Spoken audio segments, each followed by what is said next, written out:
नमो ज्ञानेश्वरा, नमो ज्ञानेश्वरा. निवृत्ती उदारा सोपान देवा. मुक्ताबाई नमो त्रिभुवन पावनी. आद्यत्रय जननी देवांची जयांचे केलिया स्मरण. होय सकळ विद्यांचे अधिकरण. तेचे वंदो श्री चरण श्री गुरूंचे. ते नमस्कारोनी आता. योगी युंजित सतत मात्मानं रहसी स्थितः. एकाकीयत चित्तात्मा निराशीर परिग्रहाः.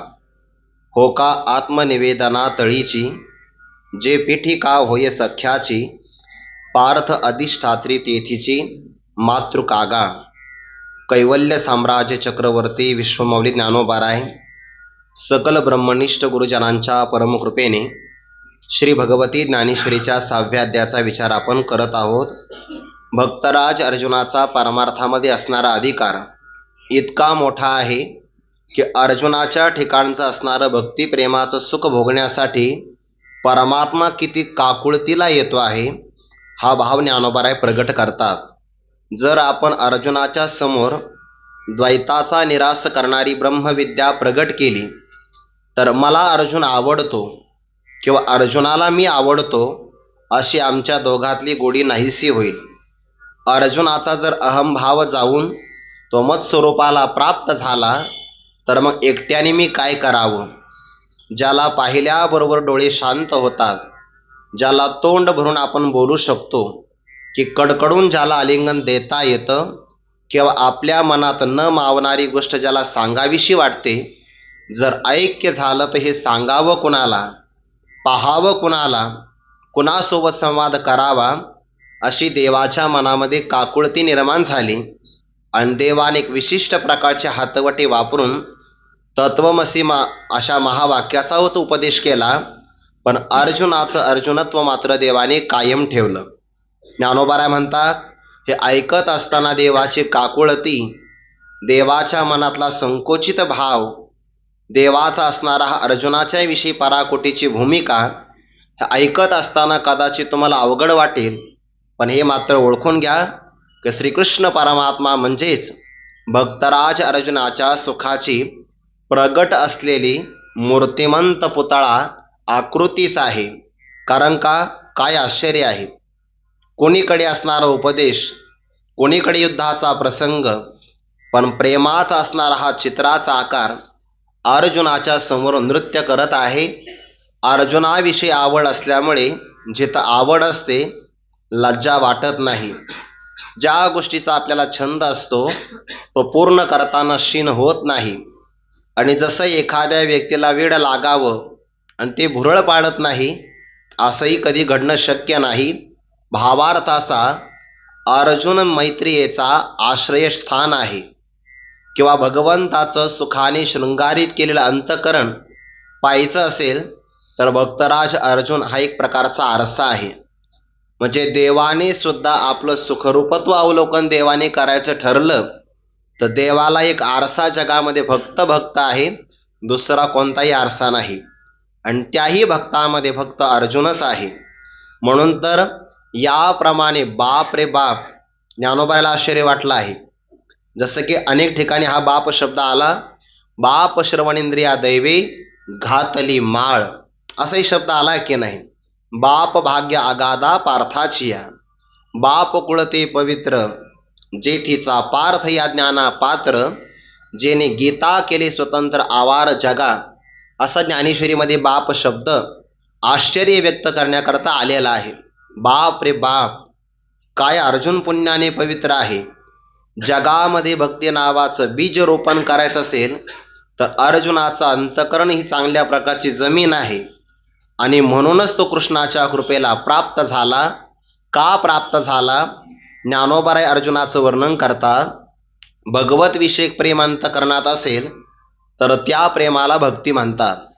नारद महर्षीने लक्षण केलं आहे, सर्वात जास्त जर प्रेम असेल त्याला परमप्रेम म्हणतात. ज्यापेक्षा अत्यधिक प्रेम कोणावरच नाही त्याला म्हणतात परमप्रेम. बाकीची सगळी अपरप्रेम आहे. पण सात्वस्मिन परमप्रेम रूपा, देवाच्या विषयी असणारं परमप्रेम तिथं तर अस्मिन पद वापरलं आहे. आत्मस्वरूपावर केलं जाणारं जे परमप्रेम, आणि तोच आत्मा परमात्मा आहे.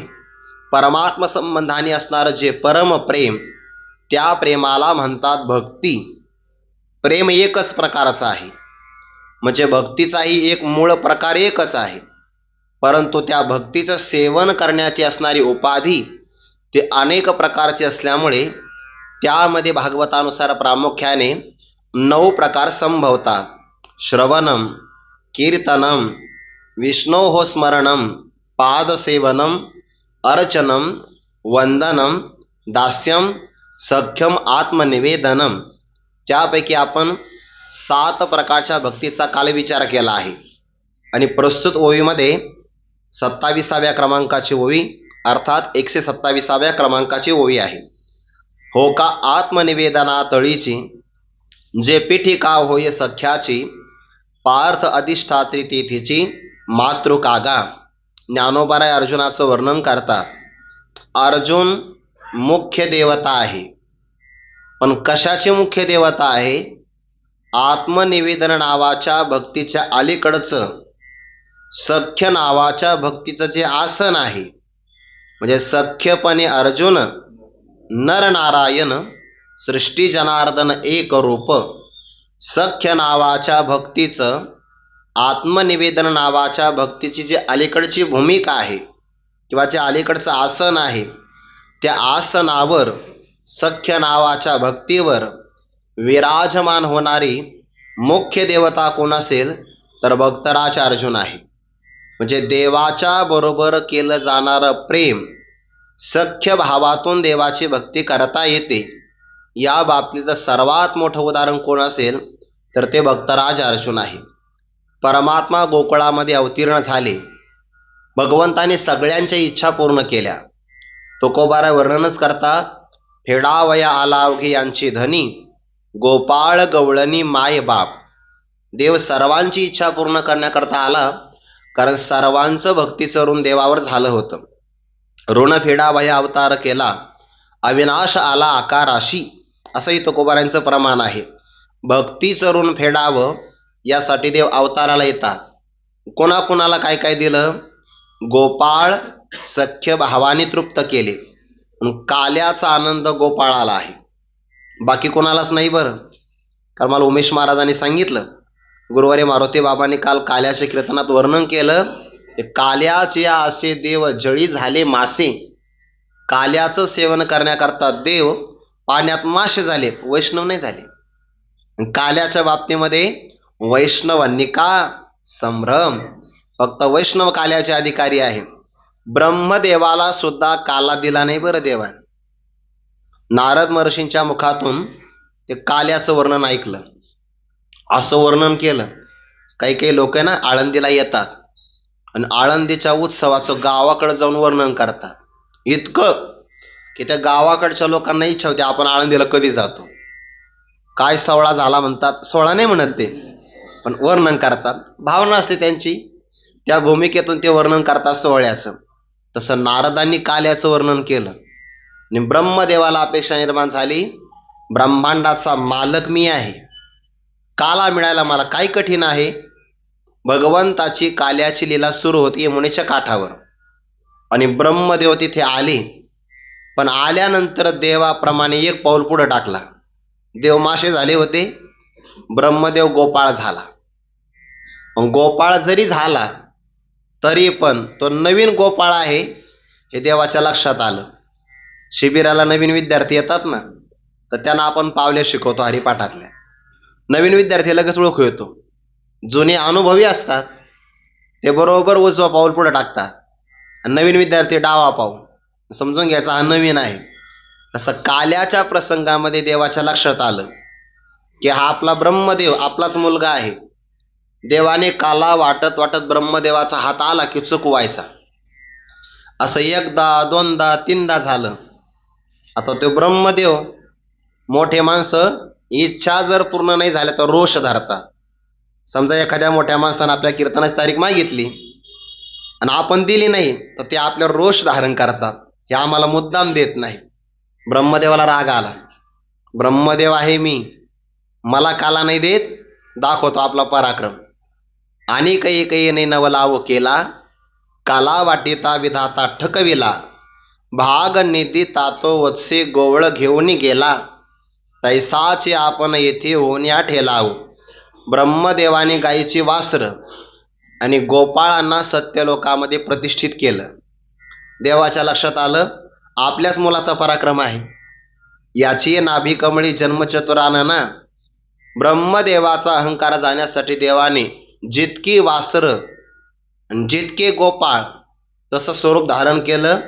गोपाळाची उंची, त्याचं बोलणं, त्याच्या अंगातले कपडे, हातातल्या काठ्या, त्यांच्या सवयी, हे सगळं देव तंतोतंत झाले. बाकीच्या कोणाला कळालं सुद्धा नाही. आणि ब्रह्मदेव एका वर्षाने आला. काल्याची लीला प्रारंभ झालेली.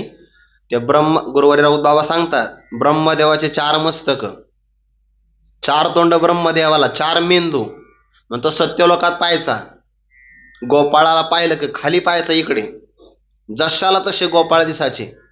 एका गोपाळाला पाहिलं त्याच्या अंगावर चड्डी तशीच इथं दिसली त्याला. मग आता हे खरे का ते खरे, नेमकं काय करावं. ब्रह्मदेवाचे 4ही मस्तक कमी पडले, बंद पडले. कारण सृजन करण्यात ब्रह्मदेव तयार आहे. पण देवाने सांगितलं, अरे तुला निर्माण करणारा मी आहे, सृजन करण्यात मध्ये माझा हात कोणी धरू शकत नाही. वैष्णव हे काल्याचे अधिकारी. जे गोपाळांना काल्याचा प्रसाद, गवळणींची रासक्रीडेतून इच्छा पूर्ण केली आणि माय बाप जे आहे त्यांना पूर्ण करण्यासाठी भगवंताने वात्सल्य सुखाचा आनंद दिला. यातले जे गोपाळ आहे ना, ते सख्य भावातून देवाचा आनंद भोगते झाले. पण गोपाळांपेक्षा जास्त अधिकार किंवा जास्त सख्य वाट्याला कोणाचा आला असेल तर ते भक्तराज अर्जुनाच्या. म्हणून ज्ञानोबा म्हणतात, आत्मनिवेदन नावाची भक्ती आहे आणि त्या भक्तीच्या अलीकडे असणारी आत्मनिवेदना तळीची म्हणजे अलीकडची असणारी 8व्या क्रमांकाची सख्य नावाची भक्ती आहे. आणि त्या सख्य भक्तीची जी काही आसन भूमिका, तिथं विराजमान होणारी मुख्य देवता पार्थ भक्तराज अर्जुन आहे. आता ज्ञानोबाऱ्यांची हातवटी बघा किती चांगली आहे. सांगायची आहे सख्य भक्ती, पीठिका होय सख्याची. सख्य भक्ती सांगायची आहे. पण सख्य भक्ती सांगता सांगता ज्ञानोबाराने आत्मनिवेदन नावाच्या भक्तीचाही उल्लेख केला आहे. याला सांगण्याच्या हातवटी म्हणतात. सांगायचं आहे सख्य, पण सख्य नावाची भक्ती कोणत्या क्रमांकाची आहे तर आत्मनिवेदन नावाच्या भक्तीच्या अलीकडची ती भूमिका आहे. हे ज्ञानोबारांच्या हातवटी. आणि आत्मनिवेदन नावाची नाथ महाराजांनी एका अभंगामध्ये नवविधा भक्ती नवजन आचरती अशी त्यांची नावं दिलेले आहे. स्वतंत्र अभंगच आहे एक. आणि या सगळ्या भक्तींचे आचार्य सांगितले आहे. दास्यत्व निकट हनुमंते केले, मनोनी देखिले रामचरण. सख्यपणे अर्जुन नर नारायण, सृष्टी जनार्दन एक रूप. आत्मनिवेदन नावाची 9व्या क्रमांकाची भक्ती आहे. आणि तिचे आचार्य कोण असेल तर प्रल्हादाचे नातू बळीराजा हे त्या आत्मनिवेदन नावाच्या भक्तीचे आचार्य आहे. प्रल्हादांचे पुत्र विरोचन आणि विरोचनांचे पुत्र बलिराजा.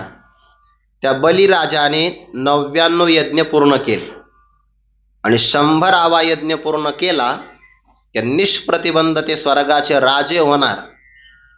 पण मग पद धोक्यात आलं तर कोणालाही भीती वाटते. इंद्रादिक देवांना भीती वाटली आणि त्याने भगवान महाविष्णूंना सांगितलं, प्रभू काहीतरी करा, पण बलिराजा स्वर्गाचे राजे नाही झाले पाहिजे. भगवंताने सांगितलं कर्मलोक आहे. जी व्यक्ती तप करते, कर्म करते, कर्मानुसार तपानुसार त्याला फल मिळतच असतं. त्यामुळे बळीराजाला मी स्वर्गापासून आवरू शकत नाही, विलंब लावू शकतो फार झालं तर, पण त्यांचा पदभार स्वीकारण्याकरता मी त्यांना प्रतिबंध करू शकत नाही. म्हणून आगामी काळामध्ये बलिराजा स्वर्गाचे राजे होणार आहे. बहुतेक तोपर्यंत त्यांचा राज्याभिषेक पाहण्यासाठी आपण नाही राहणार, कारण स्वर्गातलं आयुष्य वेगळं आहे, आपलं आयुष्य वेगळं आहे. कदाचित आपण मुक्त झालो तर ब्रह्मस्वरूप होणार, नाही तर मग कोणता जन्म मिळेल हे काही सांगता येत नाही. पण त्याला कालावधी फार मोठा लागतो की नाही. कारण ब्रह्मदेवाच्या 12 तासामध्ये 14 इंद्र जातात आणि ब्रह्मदेवाचं आयुष्य कमी आहे का? 43,20,000 वर्ष गुणिले 1,000, तेव्हा ब्रह्मदेवाचे 12 तास. ते संख्या सांगतानाही दम लागतो, किती मोठं आयुष्य आहे ते. एवढं ब्रह्मदेवाचं आयुष्य. पण आगामी काळामध्ये बलिराजा स्वर्गाचे राजे होणार, शपथविधी आपण त्यांचा लांबवू शकतो. एवढंच फक्त मी करणार. आणि मग प्रभू आदिती मातेच्या उदरी बटू वेशामध्ये वामनाच्या रूपात प्रगट झाले. अंगावर कोपिन परिधान केली आहे, हातात कमंडलू दंड, आणि एका हातामध्ये झाडांच्या वाळलेल्या पानापासून तयार केलेलं छत्र डोक्यावर धरलेलं आहे. मंत्राची माळही आपल्या हातामध्ये आहे. आणि अशा सुंदर 8 वर्षाच्या वेशात परमात्मा बलिराजाच्या यज्ञशाळेमध्ये आले. आत्मनिवेदन सांगायचं आणि मग पुढे सख्य भावाकडे यायचंय. ते आत्मनिवेदन भक्तीचे ते आचार्य यज्ञशाळेमध्ये आले. 99 यज्ञ पूर्ण झालेले होते आणि 100व्या यज्ञाला प्रारंभ करायचा. बलिराजा आपल्या हातामध्ये यज्ञसूत्राचं बंधन बांधत होते. कारण यज्ञ करायचं म्हटलं ते हातामध्ये पहिल्यांदा धागा बांधावा लागतो. बघा, तुम्ही जिथं यज्ञ करता ना, ते यज्ञशाळेमध्ये जाऊन बघा, पहिल्यांदा यज्ञबंधन आपल्या हातामध्ये बांधावं लागतं. की हे यज्ञबंधन जोपर्यंत माझ्या हातात आहे तोपर्यंत यज्ञाला मी बांधलेलो आहे आणि या नियमाचं मी उल्लंघन करणार नाही. यज्ञाचं सूत्र धागा बंधन बांधत असताना भगवान तिथं प्रगट झाले.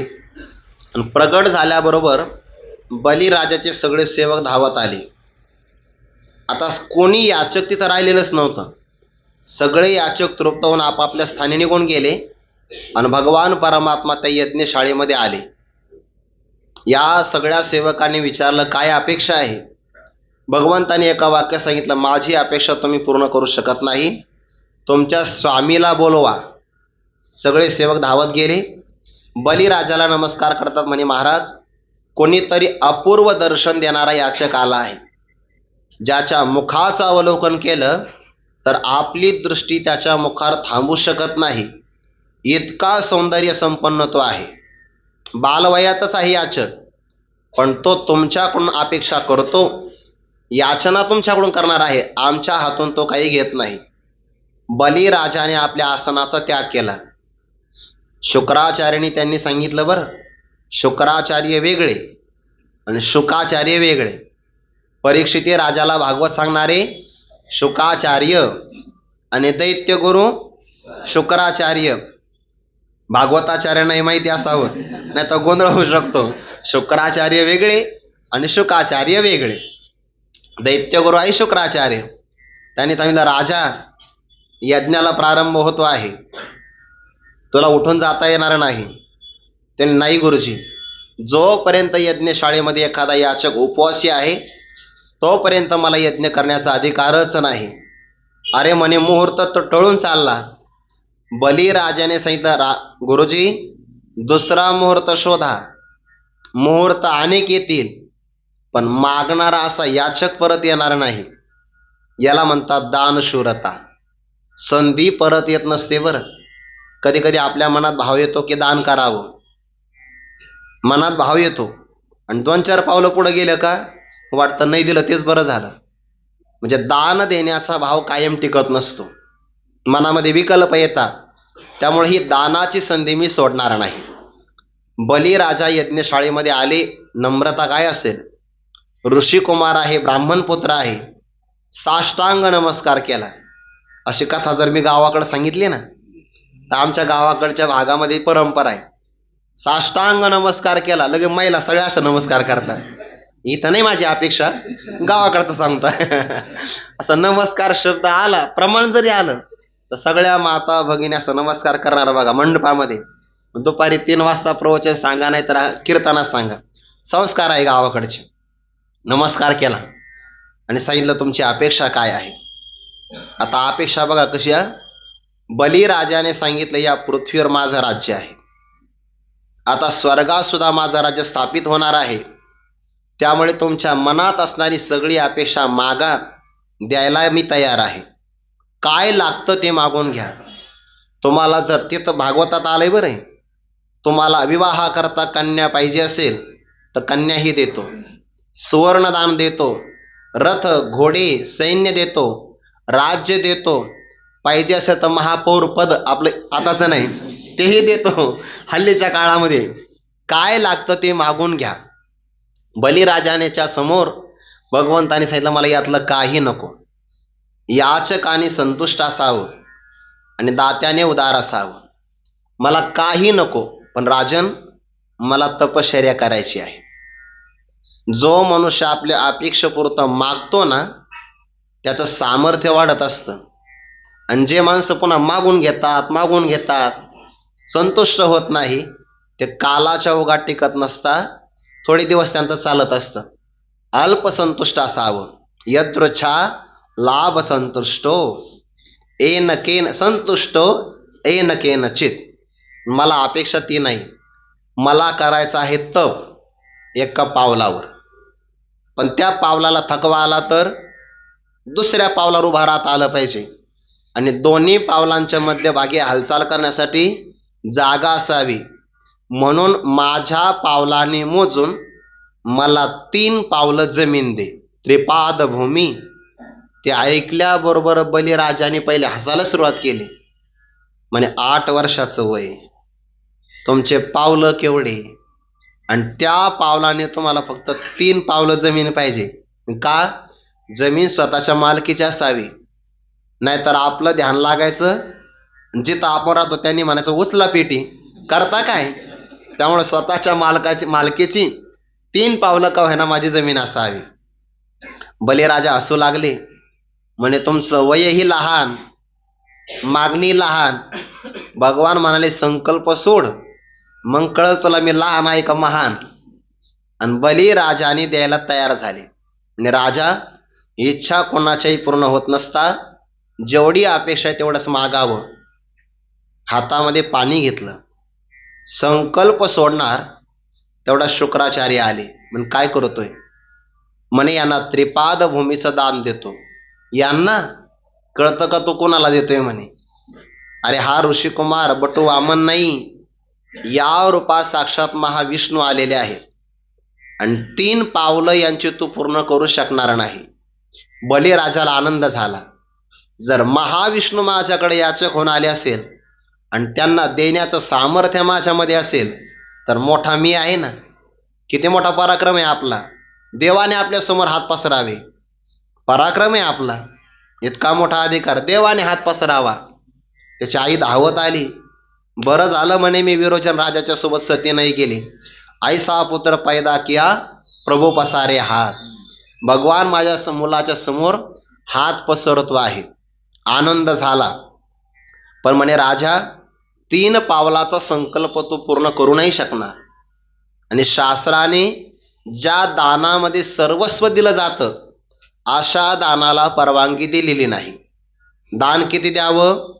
आपल्याकडे जे एकूण द्रव्य आहे त्या द्रव्याचे 5 विभाग करावे. धर्माय, यशसे, अर्थाय, कामाय, स्वजनाय च पंचधा विभजन वित्तम यहामूत्रच मोदते. तो इहलोकामध्ये, अमूत्र म्हणजे परलोकामध्ये आनंदाला प्राप्त होतो. पहिला भाग धर्माकरता, दुसरा यश कीर्तीसाठी, तिसरा भाग अर्थार्जनासाठी, चौथा भाग द्रव्याचा स्वतःसाठी आणि 5वा भाग नातेवाईकांच्या उत्कर्षासाठी. सांगतात शुक्राचार्य, पण घेण्यासारखा आहे. हा श्लोक शुक्राचार्यांच्या मुखातला आहे. म्हणून मनुष्याने द्रव्य कमवावं, जोडून या धन, उत्तम व्यवहारे, उदास विचारे वेच करी. 100 रुपये जर आपल्याला मिळाले तर त्याचे 5 भाग करावे. फक्त 20 रुपये आपल्याकरता, 20 नातेवाईकांच्यासाठी. असं जर द्रव्य आपण वाटलं, धर्माकरता 20, अर्थार्जनासाठी 20 आणि कीर्ती किंवा यशासाठी पुन्हा शेवटचा भाग, असं जर द्रव्य वापरलं तर ते द्रव्य इहलोकात आणि परलोकातही आनंद देतं. इह लोकामध्ये मोजकं द्रव्य वापरलं की आपली चोरी होत नाही, लोकांच्या नजरेत येत नाही, नाहीतर नातेवाईकच आपल्या समोर खटला दाखल करतात, असं होऊ शकतं. आणि दान केल्यामुळे परलोकामध्ये सुद्धा सुख मिळतं. आणि तो तर सगळं दान एकाच याचकाला देतो आहे, अशा दानाला शास्त्र परवानगी देत नाही. त्या बलिराजाने सांगितलं काही हरकत नाही, शास्त्र नसेल परवानगी देत, पण जर मागणारा परमात्मा असेल तर मग सगळं द्यायला काय हरकत आहे. लक्षात आलं? आपला शिष्य आहे पण बहुतेक आपला ऐकणार नाही, नाही ऐकत कधी कधी. काय करावं आता? आणि म्हणून ज्या झारीतून पाणी पडतंय त्या झारीमध्ये ते जाऊन बसले. भगवान म्हणाले, अरे 7:30 वाजून गेले, अजून पाणीच पडणार नाही झारीतून. मग काय कर, त्या झारीचं जे छिद्र आहे ना त्याच्यामध्ये एक असणारा तृणाचा भाग, गवताच्या काडीचा भाग टाक, म्हणजे पाणी येईल. झालं महाराज. ते दुर्वा काडी होती ना वाळलेली, ते त्या झारीत टाकल्याबरोबर शुक्राचार्यांचा डोळा फुटला. आड आला म्हणून फोडीला डोळा, बळीने आंधळा शुक्र केला. देव जोडे तरी करावा अधर्म. देव प्राप्त होत असेल तर गुरूंचं वचन मानणं धर्म आहे, न मानणं अधर्म आहे. पण देव मिळत असेल अशा प्रसंगाला तर मग एखाद्या प्रसंगाला बरं वारंवार नाही, एखाद्या देव जोडे तरी, जर तरची भाषा आहे ती, देव जोडे तरी करावा धर्म प्रसंग आहे ते. ते बळीने ऐकलं नाही शुक्राचार्यांचं, काडी टाकली, डोळा फुटला आणि पाणी आलं त्यातून. संकल्प सोडला आणि संकल्प सोडल्याबरोबर भगवान परमात्मा वामन होते, ते झाले विश्वरूपा एवढे. मग आता विश्वरूप म्हणजे का सामान्य आहे का? अनंत ब्रह्मांड 11व्या अध्यायात आलंय बघा. देवाच्या 2 बोटामधलं जे अंतर आहे ना, जे 2 बोटातली संधी भाग फट म्हणतात, त्याच्यात ब्रह्मांड खेळत होते. ब्रह्मांड अवयव संधी ब्रह्मांड खेळत होते.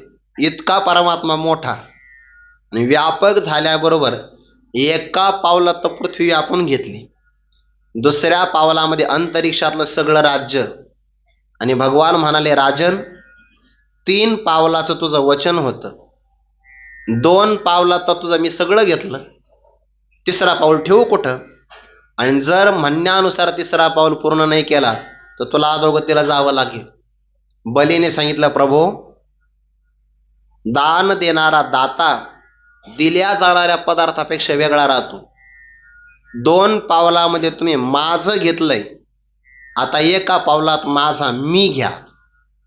म्हणजे ममता 2 पावलात घेतली की नाही, माझं माझं 2 पावलामध्ये घेतलं, आता एक पाऊल माझ्या मस्तकावर ठेवा. गोड चिंतन केलं आहे. बलीने सर्वस्व दिलं, 2 पावलात सर्व आणि एका पावलामध्ये स्व, म्हणजे स्व म्हणजे अहंता, स्वतःला देऊन टाकलं. याला म्हणतात सर्वस्व दान. स्वतःला देऊन टाकणं आत्मनिवेदनम ही भक्ती आहे. म्हणजे आत्मशब्दाचा एक अर्थ स्वरूप देणं असा अर्थ होतो, जीवत्व देणं. दुसरा भाव असा आहे, आत्मा म्हणजे अंतःकरण देणं. बलीने अंतःकरणही देवालाच दिलं आणि स्वतःचा जीव भावही देवाच्या चरणारविंदी समर्पित केला. म्हणून तो प्रमाण आहे, तो का म्हणे, बळी जीव दिला. जीव म्हणजे काय? आत्मनिवेदनम. देवाच्या चरणावर बलिराजाने आपलं समर्पण केलं असा अर्थ घेऊ शकतो. किंवा बलवान असणारा सर्वात श्रेष्ठ जीव देवाच्या पायातळी दिला असाही आपण साधकासाठी अर्थ घेऊ शकतो. प्रसंगाला हा अर्थ लागतो. तुका म्हणे, बळी जीव दिला पायातळी.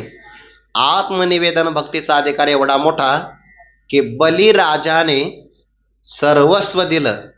परिणाम देवाने सुद्धा आपलं सर्वस्व बलिराजाला दिलं.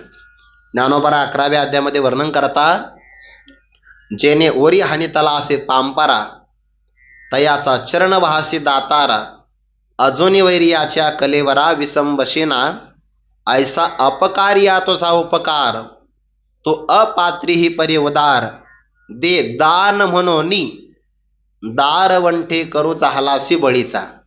ज्ञानोबा विचार करतात, भगवंताने काय सांगितलं? दान दे. दान दे असं परमात्मा म्हटले, पण स्वतःच दान बलीला देऊन टाकलं. दारवंटा बळीचा, राखे दारवंटा बळीचा, सारथी झाला अर्जुनाचा. अजूनही परमात्मा बलिराजाच्या दरवाजामध्ये सेवा करतोय. सेवा राहे रसातळा नेला बळी, राहे पाताळी स्वामी माझा. अजूनही परमात्मा म्हणजे तान देण्याच्या मोबदल्यामध्ये सर्वस्व घेतलं. बरेच लोक आपल्या पुराणावर दोष ठेवतात. काही काही एक कथा आहे ना, अर्धवटच सांगतात, म्हणजे अर्धच ज्ञान असतं ना, म्हणून ते धोकादायक असतं. बघा म्हणे, भगवान महाविष्णूने बळीवर अन्याय केला, बलिराजावर अन्याय केला तुम्ही म्हणे, भगवंतांनी सगळं त्याचं घेतलं छल करून. अरे पण पुढची कथा ऐक ना, बलिराजाचं सर्वस्व घेतलं, पण त्या मोबदल्यामध्ये परमात्मा आजही रसातलाचं राज्य देणाऱ्या, राज्य करणाऱ्या बळीराजाच्या दरवाजामध्ये सेवक म्हणून आहेत ना. ही पुढची कथा ती सांगत नाही. कारण का, मग ती कथा सांगितलं त्याच्यामध्ये काही राहत नाही त्यांना सांगण्यासारखं. मग अर्धीच कथा सांगायची की बलीवर अन्याय केला, बळीचा देवाने छळ केला. पुढचा अभ्यासच करत नाही, ते अर्धाच अभ्यास करतात. पण बलीच्या दरवाजामध्ये परमात्मा आजही सेवा करतो की नाही. मग बलिराजाने केलेली सेवा आत्मनिवेदनम, त्याच्या अलीकडे असणारी जी सेवा आहे, भक्ती आहे, त्या भक्तीला म्हणतात सख्य भक्ती. आत्मनिवेदनातळीची जगाचा जो नित्यदाता, आशेने केला भिके सवता, वैऱ्याची या द्वारी झाला मागोता, द्वार पाळता तेने त्याशी. नाथ महाराजांनी वर्णन केलंय ते, आशा ही परमम दुःखम नैराश्यम परमम सुखम, या श्लोकावर आलेले हे भाष्य आहे.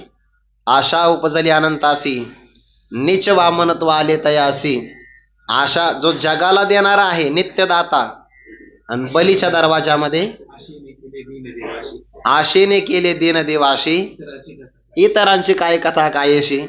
आशा निर्माण झाली म्हणून तर भक्तश्रेष्ठ का गेले आशापाश. जो आशापाश देवालाही सोडता नाही आला, एवढ्या प्रसंगापुरता बरं, देवालाही नाही सोडता आला, तो भक्तांनी सहज सोडला. जयाच्या ठाई पांडवा, अपेक्ष नाही रे गावा, सुखाशी चढावा जयाचे असणे, अनपेक्षा हा किंवा निरपेक्षम असे दोन शब्द आले भक्तासाठी. भक्ताला आशा नाही, द्वार पाळता देवाला त्यामुळेच आली. म्हणजे एकीकडे दान दे म्हणून, दुसरीकडे माझं दान घे असं म्हणून भगवंतानी सगळं देऊन टाकलं. बघा, राखे दारवंटा बळीचा, ही आहे आत्मनिवेदन नावाची भक्ती. आणि त्या भक्तीच्या अलीकडची 8व्या क्रमांकाची सख्य नावाची भक्ती, ज्यामध्ये अपेक्षा तर कोणती नाही, पण प्रेम केलं जातं, त्याला सख्य भक्ती असं म्हणतात. सख्य भक्तीच्या बाबतीतलं उदाहरण असं आहे, दिसायला शरीर दोन दिसतात, पण त्या दोघांचा प्राण एक असतो, याला म्हणतात सख्य भक्ती. गुरुवारी डॉक्टर बाबा एक इंग्रजीतलं वाक्य सांगत असतात, आता ओघात आलं म्हणून सांगतो, वजन नाही. बाबा सांगतात, दोन मित्राचं परस्परातलं नातं असं असावं, we are two friends, two bodies but one heart, असं बाबांचं वाक्य असतं. आम्ही दोघे मित्र आहोत, आमच्या दोघांची शरीर दोन आहेत, पण आमचं हृदय, अंतःकरण, प्राण मात्र एक आहे. त्याला म्हणतात सखा, ज्याच्यामध्ये स्वार्थाची भावना नाही. भक्तराज अर्जुनाने देवाचं कौतुक केलंय 11व्या अध्यायामध्ये. प्रभो, तुमचं विश्वरूप पाहिल्याबरोबर तुमचं महत्व आम्हाला कळालं. जवळ राहून महत्व नाही कळत. बऱ्याचदा जवळच्या व्यक्तीला महत्व कळतही नाही आणि जवळ राहूनही कळत नाही. ते कमल कंदा आणि दरदुरी नांदणूक एकेची घरी, परी पराग सेवी जे भ्रमरे एराची कलोची वरे. एका तळ्यामध्ये बेंडूकही राहतो आणि कमळाचा कंदही राहतो, पण कमळाच्या कंदामध्ये मकरंद असतो, हे त्या बेडूकाला कळत नाही. पण नाही, लांब राहत असेल, भिंत असेल, अरे जवळच आहे, बुडाजवळ राहतो तो, चिखल ढवळतो आणि त्या परागकणाचं सेवन भ्रमर करतो. दूर देशातल्या व्यक्तीला परिचय असतो, जवळच्याची अतिपरिचयात अवज्ञा होऊ शकते. देवा आम्हाला कळालाच नाही तू. जर कळाला असता ना तर या दुष्ट कौरवांच्या घरी तुला धाडलं नसतं. या कौरवांची या घरा शिष्टाई धाडीला अशी दातारा. ते जाऊ दे म्हणे, येत उघडपणे सारथी केला अशी. तुला मी सारथी होण्याकरता बाध्य केलं, सारथी होण्याकरता तुला प्रवृत्त केलं, महिमाच कळाला नाही. आणि आज देवा तुझं विश्वरूप पाहिलं तर क्षमा याचना करतो आहे. सखेती मत्वा प्रसभम्य दुक्तम. हे कृष्ण, हे यादव, हे सखे, असं केलं की नाही? मी तुम्हाला सखा मानलं आणि मी एकटा असताना, लोकात असताना अनेक वेळा तुमचा अपमान केला. बरं देवा मला क्षमा करा. सख्याचे उद्धत सखा साहे निवांत, तैसे तो समस्त साही जोजी. क्षमा याचना केली आहे. सखा निरपेक्ष प्रेम करणारा, ज्या दोघाचे प्राण एक आहे त्याला म्हणतात सखा. धर्मराज युद्धाकरता प्रवृत्त झाले आणि धर्मराजाने भगवंताला विनंती केली, प्रभो सगळ्या जगाला माहिती आमच्या 5 पांडवापैकी जर एकटा अर्जुन आमच्यातून वजा केला आम्हाला काही किंमत नाही. हे सगळं युद्ध अर्जुनावर अवलंबून आहे. भीमावर सुद्धा तेवढं नाही, कारण भीमाकडे ताकद आहे. पण ज्ञानोबा म्हणतात भीमाला राग आवरता येत नाही. वरी भीमसेन बेथो. बेथो म्हणजे आडदान, त्याचं काही नाही, तो फक्त मारच सुटतो, विचार नाही करत. पण सगळ्यात जास्त भर कोणावर असेल तर अर्जुनावर आहे. धर्मराजाने सांगितलं माझ्या अर्जुनाचं, माझ्या भावाचं रक्षण करा. कुणाला? देवाला सांगितलं. भगवंताने विचारलं काय नातं आहे? म्हणे अर्जुन माझा भाऊ आहे. भगवान म्हणाले तुझं फक्त एकच नातं आहे अर्जुनाबरोबर. आता माझे नाते ऐक म्हणे. एक नातं असताना तुला वाटतं की अर्जुनाचं रक्षण करावं, मला नाही का कळत ते? माझे अर्जुनासमोर किती नाते आहेत. एक नातं आहे भक्ताचं, हा अर्जुन माझा भक्त आहे. दुसरं नातं आहे सख्यापणाचं, हा माझा सखा आहे. तिसरं नातं आहे भावाचं, हा माझा आते भाऊ आहे. आत्याचा मुलगा आहे ना, म्हणजे आते भाऊ आहे. भक्त, सखा, आते भाऊ म्हणजे बंधू. युद्धावर आला तर माझा शिष्य झाला, शिष्यस्ते हम. चौथं नातं माझी बहीण याला मिळाली, संन्याशित्वा होनी जनी. हा भाग सोडून द्या. संन्याशित्वा होनी जनी, चोरोनी नेली माझी भगिनी. विकल्प नुपजे म्हणे मित्र दोन्ही स्वरूप एक. पण लग्न लागलं की नाही? माझ्याही मनात होतं, फक्त बलराम दादाच्या समोर मला काही म्हणता येत नव्हतं. युक्ती मीच सांगितली की अर्जुना तू संन्याशी हो. तिथं राहायचं देवीच्या मंदिरात जाऊन. बलराम दादाला सांगितलं आपल्या गावातले मोठे संन्याशी आलेले. बलराम दादा तिथं गेले मंदिरामध्ये. संन्याशी डोळेच उघडा ना नाही. बलराम दादाने फळं दिले, दक्षिणा दिली, नारळ ठेवले, तरी डोळे उघडा नाही. भगवंताने सांगितलं होतं बलराम दादा आले तर मग जास्त डोळे घट्ट करायचे, उघडायचेच नाही. आणि बलराम दादा माग आले. भगवंताला सांगितलं कृष्णा द्वारकेच्या बाहेर मंदिरात एक लय मोठा संन्याशी आलाय. दादा विश्वास नको ठेवत जाऊ, असं म्हणलं जास्त विश्वास वाटतो. पुन्हा काय विश्वास ठेवायचा? बलराम दादा म्हणे मला तर असं वाटतं त्यांना आपल्या घरी घेऊन यावं. कशाला? याच्या मनात हेच होतं, पण विरोध करायचा मुद्दा. आणि मग जेव्हा भगवंताने विरोध केला तेव्हा बलराम दादाने सांगितलं नाही आणलंच पाहिजे घरी. संन्याशाला घरी घेऊन आले. म्हणजे कोण आला? अर्जुन आला. सुभद्रा मातेचा त्यांचा परिचय झाला. आणि भगवंताचं हेच मनात होतं की आपली प्रिय असणारी बहीण सुभद्रा अर्जुनालाच मिळावी. माता नेमकं काय करावं? आणि बलराम दादाने ठरवलं की इथचं लग्न दुर्योधनाबरोबर लावायचं. ते दुर्योधन शब्द ऐकला का त्याला चक्करच आली. आणि बलराम दादाला असं वाटलं आनंदाच्या भारतच चक्कर आली का काय, त्याला काय माहिती, दुःखाचा आवेग असल्यामुळे मग प्रभूला मदत याचना मागितली. भगवंताने सांगितलं सुभद्रा मातेला हे बघ मी लहान आहे, त्यामुळे बलराम दादाची आज्ञा मी उल्लंघन करणार नाही. म्हणजे तो साह्य नाही करणार. कोण म्हणलं साह्य नाही करणार? मी फक्त काय म्हणलो, बलराम दादाची मी आज्ञा उल्लंघन करणार नाही, सहाय्य करणार की नाही ते नाही सांगितलं. म्हणजे असाच प्रसंग रुक्मिणीवर आला होता, तुझ्यासारखाच प्रसंग. कारण रुक्मिणीचा भाऊ सुद्धा तिच्या विरोधात होता. मग तेव्हा रुक्मिणीनं काय केलं, सल्ला तिकडून घे आणि देणारा हा, सल्ला तिकडून घे म्हणे. मग रुक्मिणी मातेने सांगितलं, मी देवाला पत्र पाठवलं, परमात्मा मला घ्यायला आले आणि आल्यानंतर मी भगवंताचा स्वीकार केला, तसंच तुला करावं लागेल. मग काय करायचं म्हणे, आपल्याकडे एक प्रथा आहे, जिचं लग्न ठरलं ते अगोदर देवीच्या दर्शनाला जाते. तो देवीच्या दर्शनाला जा आणि अर्जुनाला सांगितलं तू तिच्या अगोदर मंदिरात जा तिथं, आणि मग एक रथ तयारच राहील, रथामध्ये सुभद्रा मातेला बसवायचं आणि घेऊन जा. पण भगवंताने जाताना सांगितलं, हे बघ सुभद्रा, रथ तू चालवायचा, अर्जुनाला चालवण्याकरता द्यायचा नाही. याला म्हणतात प्लॅनिंग. हो, कळू द्यायचं नाही कोणाला काय, रथ तू चालवला पाहिजे. झालं ब, ती पूजा झाली, सुभद्रा मातेने रथ चालवला ना अर्जुनाला मागं बसवलं, झालं ना अपहरण. सैनिक आले बलराम दादाकडे, म्हणजे दादा घात झाला. पण काय काय घात झाला, अहो तो तुम्ही आदर सत्कार करून घरात आणलेला संन्यासी नव्हताच तो. काय झालं, त्याने आपल्या सुभद्रे मातेचं अपहरण केलंय, आपली बहीण पळून नेली. बलराम दादा धावत सुटले, कृष्णा तयार हो युद्धाला. म्हणजे युद्धाला का तयार व्हायचं, ज्याला संन्यासी म्हटलं त्याने असं कांड केलंय, म्हणून मी तुला म्हणलो होतो दादा आणू नको घरात, तू माझं ऐकलं नाही. असेच असतात हे लोक, घरात येतात मग टाळ घेऊन जातात, असं घडतं कधी कधी. काय करावं म्हटलं होतं आणू नको म्हणून, तू माझं ऐकलं नाही. प्रत्यक्ष कोणी पाहिलं, कोणताही आरोप करण्याच्या अगोदर पाहिलं पाहिजे. सैनिकाला जवळ बोलवलं, म्हणजे तो डोळ्यांनी पाहिलं, म्हणे मी डोळ्यांनी पाहिलं.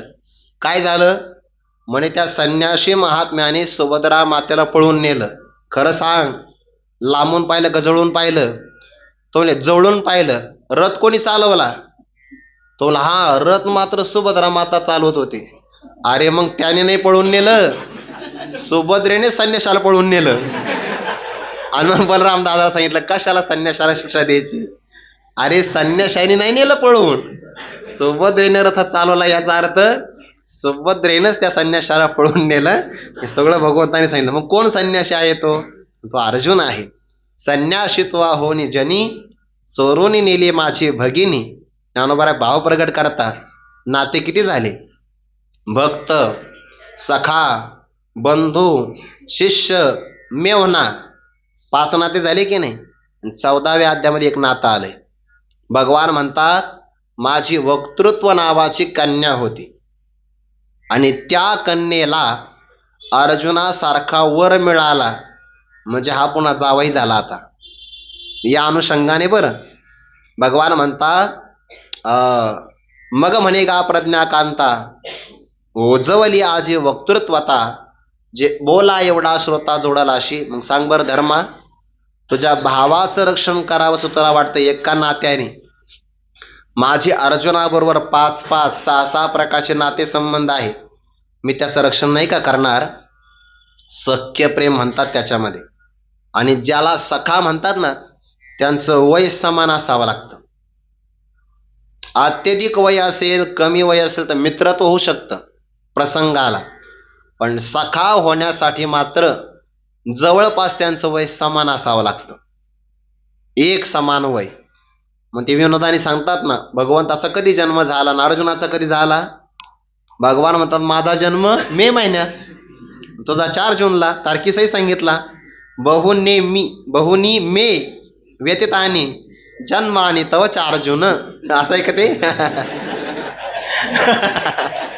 तुझा जून महिन्यामध्ये 4 तारखेला झाला आणि माझा जन्म मे महिन्यात.